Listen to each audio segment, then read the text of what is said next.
What's up, everybody? Welcome to another episode of Spicy Adventures. As you can tell, I'm in my FL5 number 00725, by the way. I'm in my old stomping grounds, the Central Valley here. We're down by Pine Flat, and wanted to do something a little different today. As you can see, I'm in the passenger side, like I said earlier. I'm letting somebody drive my car that one of the only few people that I trust on twisty roads. He is my very own flesh and blood. He is my brother, Matt. Yo, what's up, man? Welcome to the show. Welcome to the show. His first time on the show, and his first time driving an FL5, or actually any Civic Type R. Yes. Right? Hasn't driven, never drove the FK8, the previous gen? No, actually, no. No, you never drove the FK8, only drove the Integra Type R. Yes. Yeah, only drove the Integra Type R, so never a Civic Type R. So here's his first go at it. You know, he already drove it a little bit to get like some initial impressions, you know, but now he's gonna, you know, now he kind of knows what the car can do a little bit. He knows what the modes can do. He's gonna borrow the car for about a week or maybe more, and depending on when I can come back. I'm gonna take his 350Z up to the Santa Cruz Mountains and you know, see how comfortable I can get with that thing up there, you know, and you know, get some rear-wheel drive action.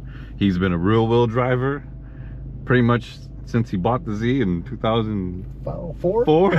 so he bought the Z brand new in 2004, and he's owned it ever since then. So guys, that's dedication right there, right? Like, he's not like me, you know. I've gone through a lot of cars, you know, but this is the first car where I bought where I'm just like, this is money. Like, this is like where it is for me, you know.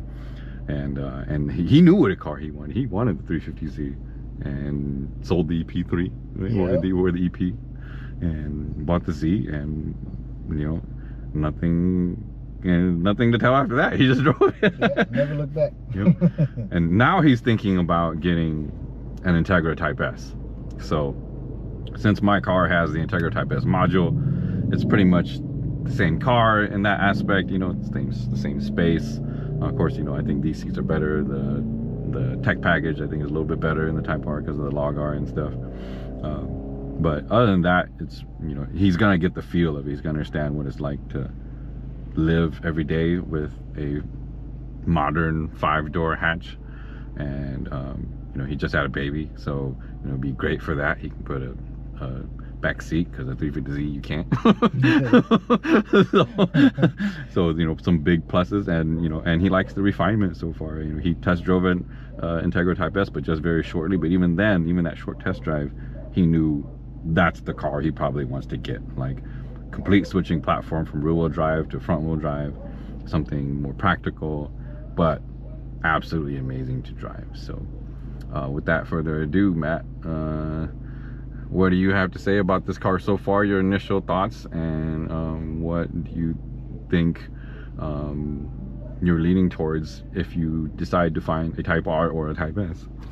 Yeah, so I mean, you know, initial thoughts, driving the Civic instead of the Integra now.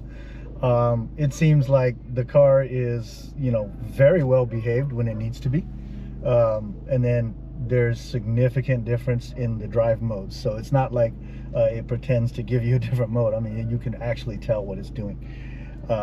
So that is really encouraging. When you drive that, it kind of gives you so much feedback.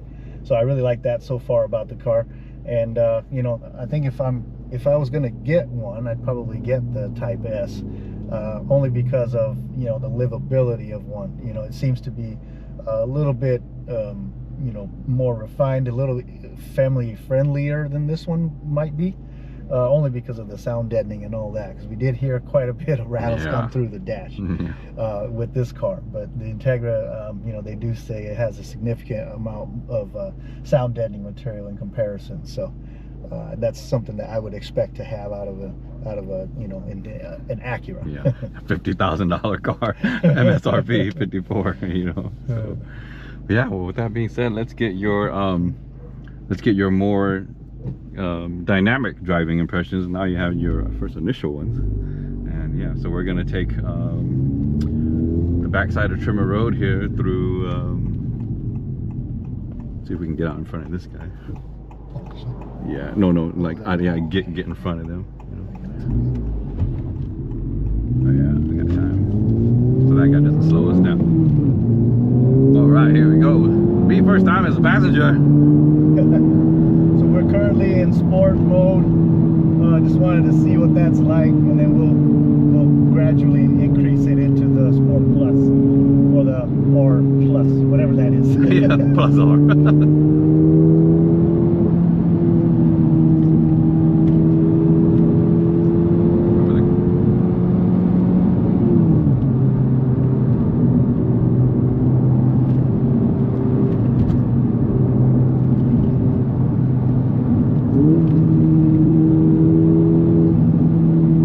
The rev matching.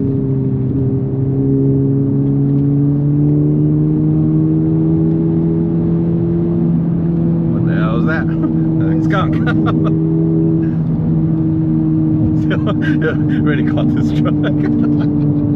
That's why that's the end of the twisties on that part anyway. Yeah, okay. And we have another set over there.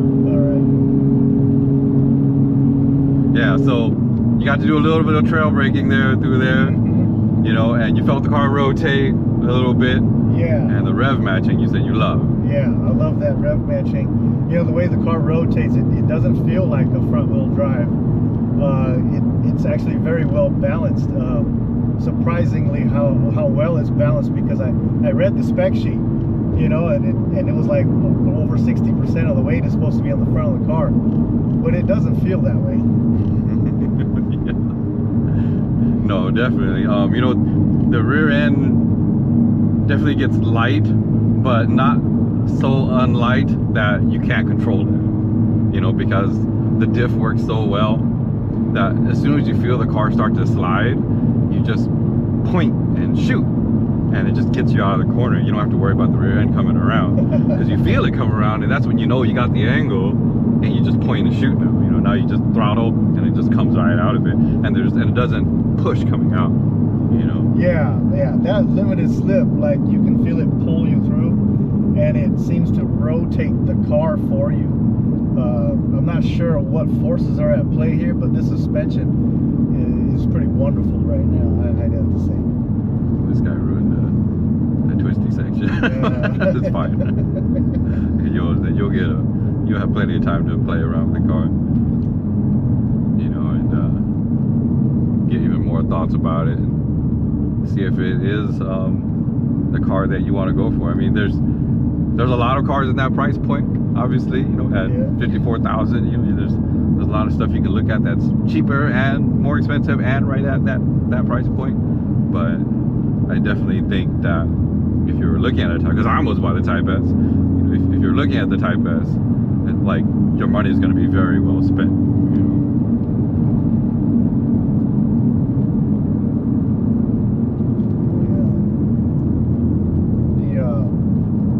Brake distribution on the car seems to be really doing its job.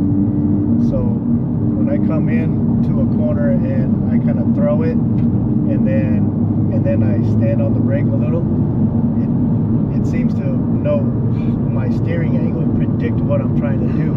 Yeah, it's pretty amazing. It's a lot more present than it is like on my old 350Z. That has brake distribution too, but it's not anywhere near where this level is. Yeah. And these newer cars nowadays, like I said, my brother and I, we love our early to mid 2000 JDM sports cars. That's when they were like, I felt like a lot of them were in their prime, right? The 350Z came back, right? The Z came back as the 350Z, right? You know, the K20Z engines were there.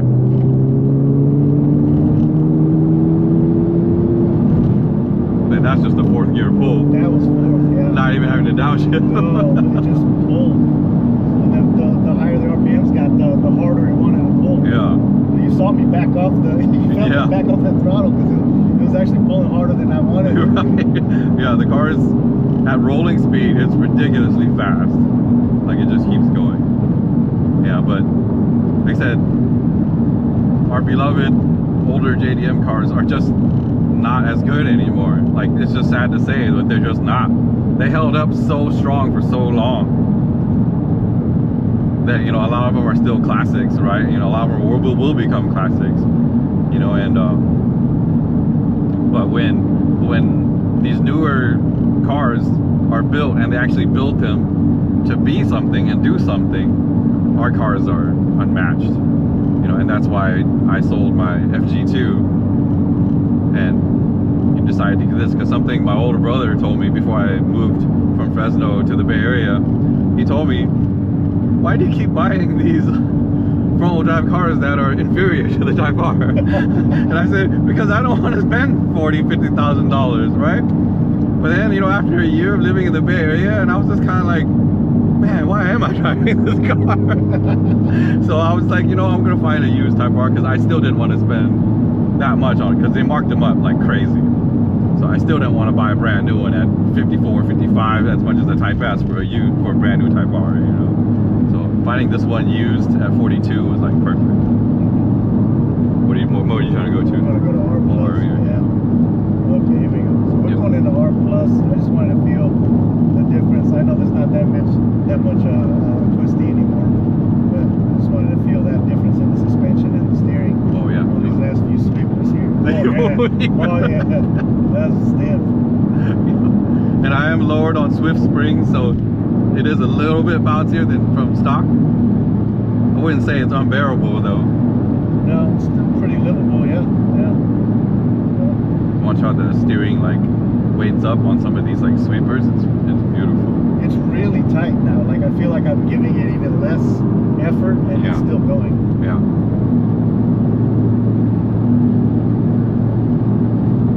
So yeah, these modes are not just like for the name's sake. They actually do something. Yeah, totally do something. I like that.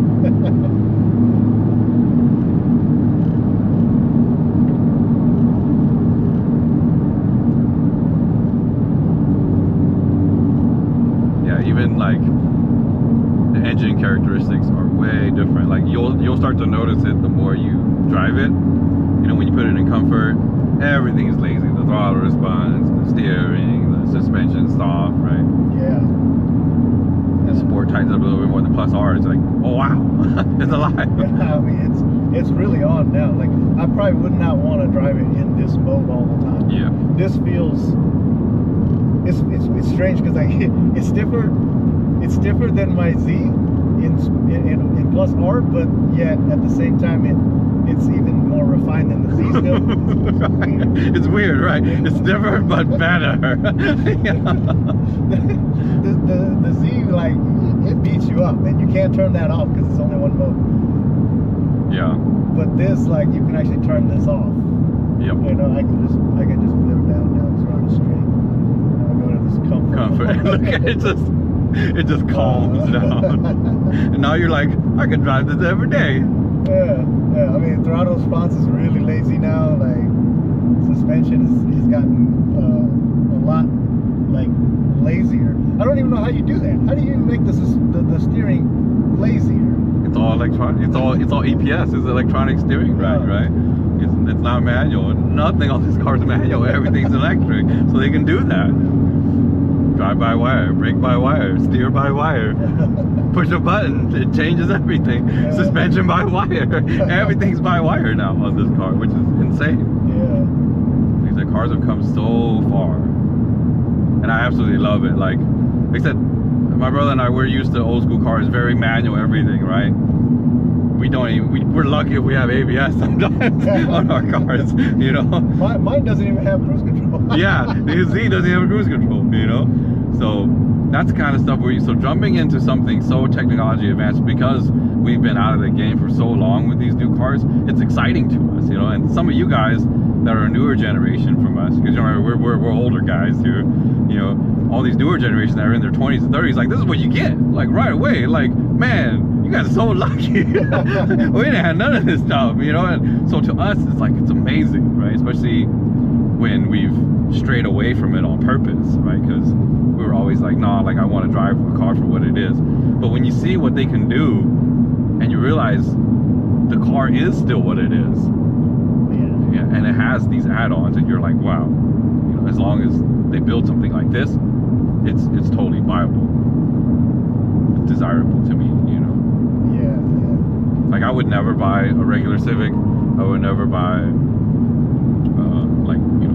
Accord or anything like that nowadays. You know, like, back in the day I would, right? Because, you know, an old 1995 Accord EX with a stock VTEC was like lovely. I fucking loved it. But nowadays, like, no, I would never. There's nothing special about like the Accord to me anymore.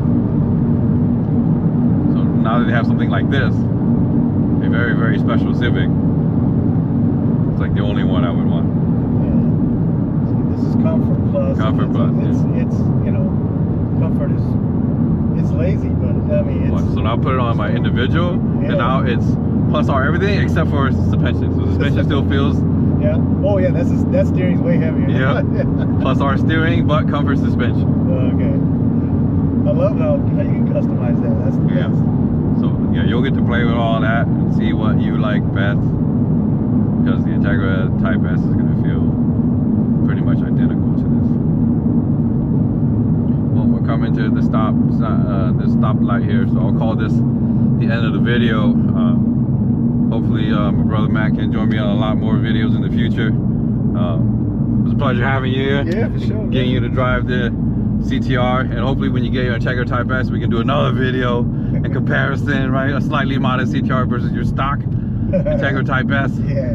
And you know, pros and cons after that, right? Because, you know, I've never got to drive a stock Civic Type R because mine was already a little bit modded when I bought it.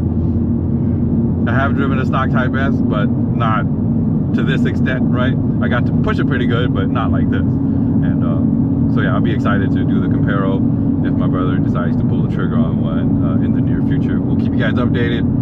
Until the next episode, everybody, peace.